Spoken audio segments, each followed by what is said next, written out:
Hey,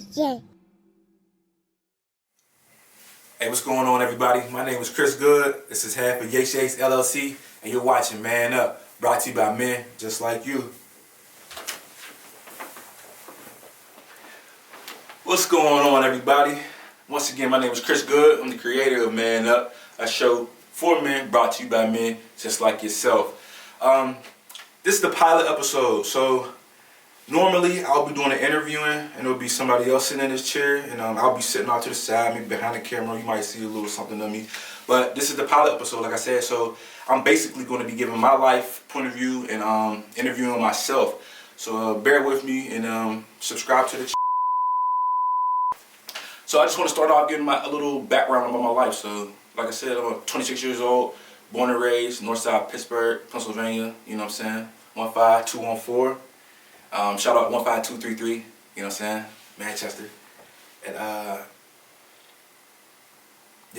was raised single mom. My grandmother, she's from Americus, Georgia. So she played a lot of my upbringing, in my life, my early part of my life. So like my early childhood was spent, a lot of time was spent in church because I ain't had no choice. So while I'm in church, I'm able to pick up on, you know, different aspects and how to carry myself by looking at, you know, the older men in church and how they carry themselves and, you know, how they treat people with dignity and respect, things like that. So that's one of the early things in my life that taught me, like, you know, okay, how to hold myself, you know, in conversation when I'm able to talk to adults, you know, and elderly people with the same, you know what I'm saying, articulate that I would talk to with somebody that's younger than me or the same age as me, because as a kid I always had to have conversations with older people, and it wasn't a lot of kids, you know, in trustee meetings and stuff like that. I used to be the only kid, so I know how to do a lot of stuff at a young age, and I just took those life experiences and I grew with it. So while I'm in church, there's a lot of male influences, like deacons. There's pastors that helped me learn how to play the drums. We had a church basketball team. We had a program called Boys to Men when I was a kid. It was every Saturday we had breakfast, and we had a local speaker come in and speak to the young men in the neighborhood.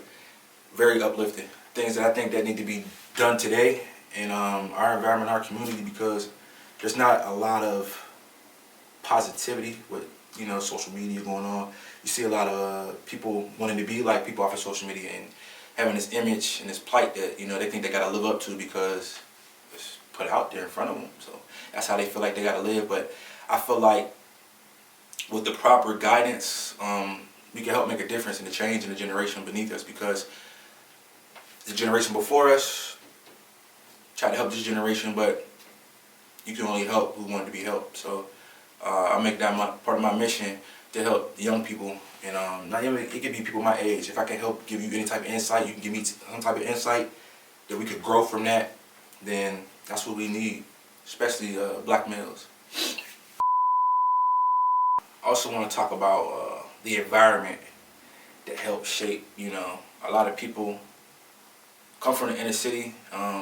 It's the stigma of, you know, single mom, you know, your dad's not in the house, and mom got to work a lot of hours, so she's not in the house a lot, so kids are usually in the house by themselves. When you get older, so you start going out on the streets by yourself. Our mom's out working everything. I don't know, I made that choice at an early age in life that I knew, like, you know what I'm saying, I had an older brother that was, you know, doing, you know, that did his thing. And I was able to watch other people, and I guess it sucks when you're young being a little brother, but when you get older being a little brother, it helps you, because I'm able to learn from my older brother and the trials and tribulations that he went through, and learn what steps not to take and what steps to take, and, you know, what to say, what to do, how to act, you know, around people. So I credit my older brother with giving me a lot of my intellect, and when it comes to, like, hustling.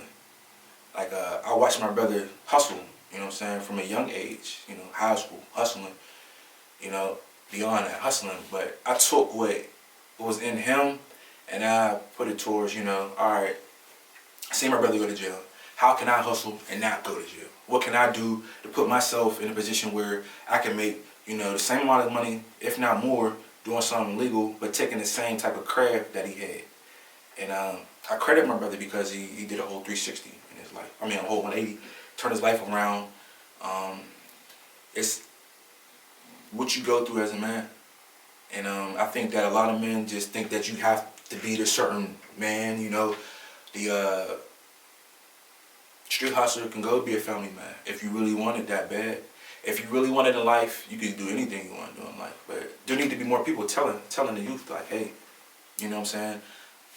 You don't got to do that to get where you want to be, you know what I'm saying? You could go, you know what I'm saying, go buy you some, go get you a real job, you know what I'm saying? You don't even got a quote-unquote a real job, but go get you a 9 to 5. If you have to fund your dream, okay, you don't got to work there for forever. That's that. Because everybody got a dream in life. And I feel like with the young kids, it's a lot of the schooling. You know what I'm saying? A lot of the influence early in life come from school. It's not even the people mostly around you, unless they're with you on a daily basis. And the people with you on a daily basis are your friends in school. Those are the ones that help mold your life at a young age. So when you're in middle school, that's what most people either they want to jump off the porch or they ain't going to jump off the porch. You know what I'm saying? And this shouldn't even be a decision where you should have to do that. No kid should have to feel like they should have to make a choice where they have to jump in the streets to make a better life, make a better way, or a lot of them just jump in the streets to make a better image for themselves. Mainly, a lot of them do it for females. A lot of them do it for attention because they don't have the attention in the household, and it's sad. And once you get going on that lifestyle, it's hard to get away from it. And that's why you see a lot of guys, they're in high school, doing 10, 15 years in jail, in high school, passed away. Rest in peace to all of the young people who passed away, way before their time. We could become from mistakes from other people, or become from mistakes from them. But school is a major important part of a young adolescent, especially a black male's life. Once you get to high school, you know what it is. You know what's out there. There's nothing to hide. It's just more things to corrupt your life once you get to high school. It's you're more accessible to the things that you weren't accessible to in middle school. So now you can go out. You got more freedom. You got access to more stuff. Growing up, so you're maturing, feeling yourself. So now you want to double different women and all that. And that's where your life could start to crumble. If you don't value the right things in life, you will definitely reap what you sow. I want to talk about mental health for black men. It's a lot of people out there with the stigma that black men they're strong, which we are. And like every strong person, there's a weakness. So a lot of the weaknesses we don't like to talk about because you don't want to seem weak to anybody. Not a man, not a woman, not a child, not anybody. You're supposed to be man. You're supposed to be, the ruler. You know what I'm saying? You the lion of your pride. You everything. You the king of the kingdom. But not talking about your mental health and keeping that bottled up inside, that does more damage to you down the long road than you can ever think of. One of the things I want to touch on personally with myself is manipulation and lying. I feel like I had this plight when I was a kid that I was supposed to grow up and be a ladies' man because that's all I seen around me. All I seen around me, was guys, with the cute girls, my older brother doing this thing, I had my god brother, older brother. I looked up to him too. He doing this thing. So naturally, what do I want to do? I want to be just like them. So I want to do everything that I see the people that I looked up to do. And I wish it was different. I wish I could have been myself and not trying to be somebody else. Because a lot of kids, that's where they fall short in life early, trying to be somebody that they're not and not staying true to themselves. Because tell you the truth, I feel like I should have been further in life with, videography and production and things like that, because I was doing these things in high school, but then I lost sense of myself, trying to become somebody else that I wasn't because of my surroundings, those around me, and, social media influences and things like that. So, growing up, like I said, with my brothers. But now, fast forward to, I'm in my later part of my 20s. I'm starting to realize that, a lot of the stuff that I was doing when I was younger is catching up to me now, because I feel like I'm just now growing into being a man. Like, I had to not teach myself, but I had to learn how to be a man at a later age than what you should be taught how to be a man. By the right, right way, right people and everything like that. So now that I'm in my 20s, I can say that, honestly, proud to the side the manipulation and the lying has caused a lot of different relationships to crumble. Mainly relationships with females. I didn't learn how to respect females until it was too late to respect the female. So that aspect in my life is one of the things that, I was working hard, still daily, trying to change, because I feel like there's never going to be a change if we don't change ourselves. How can I preach to a younger generation when I'm doing negative things that they might look up to? It's no secret. Every kid, be looking up to, like the ladies, man. Especially if that's what you want to do. But if I could tell my younger self anything now, would be, put your head in the books, boy. Study about the cameras and different lenses and techniques and, lighting and stuff like that. And, don't worry about, females. Basically, just don't worry about females, because they become a good and bad distraction in your life.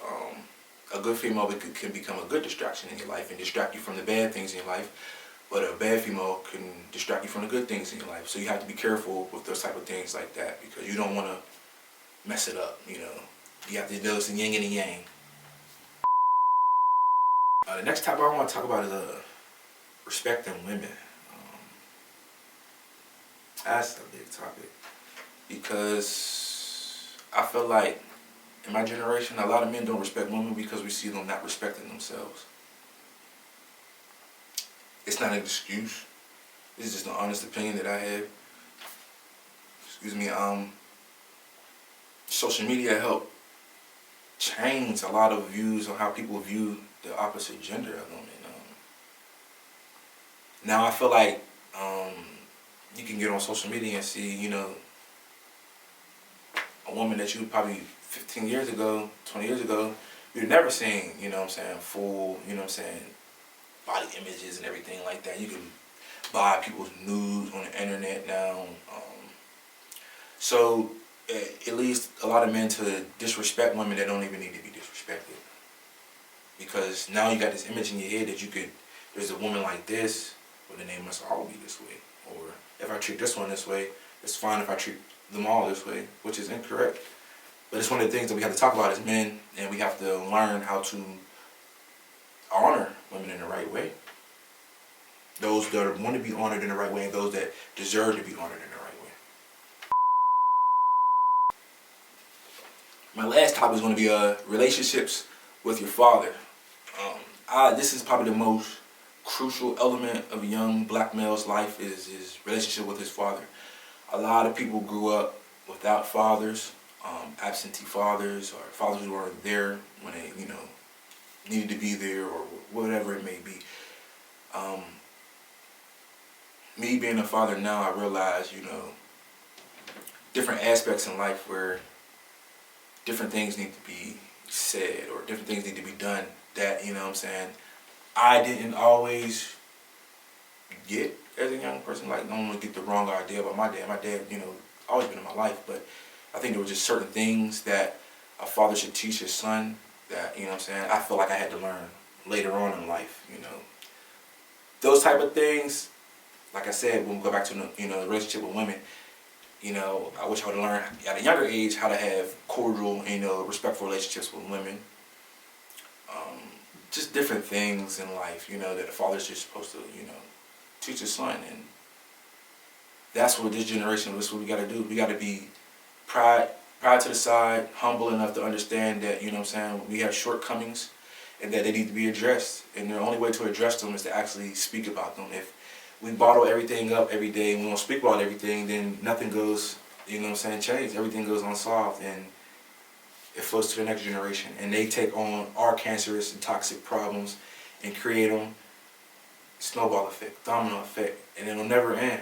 So I just want to leave you guys with, like I said, this was our pilot episode. I really hope everybody enjoyed this episode. So if you do, please leave me any type of comment. If it's negative, positive, I just want any type of feedback from you guys. Like I said, going forward, we will have interviews. I will be the interviewer, and I will have interviewees, and it'll be a different setup for this. But I just wanted you guys to get a feel of the pilot episode and how it's going to be going forward. But you're watching Man Up, and this is Chris Good. We out.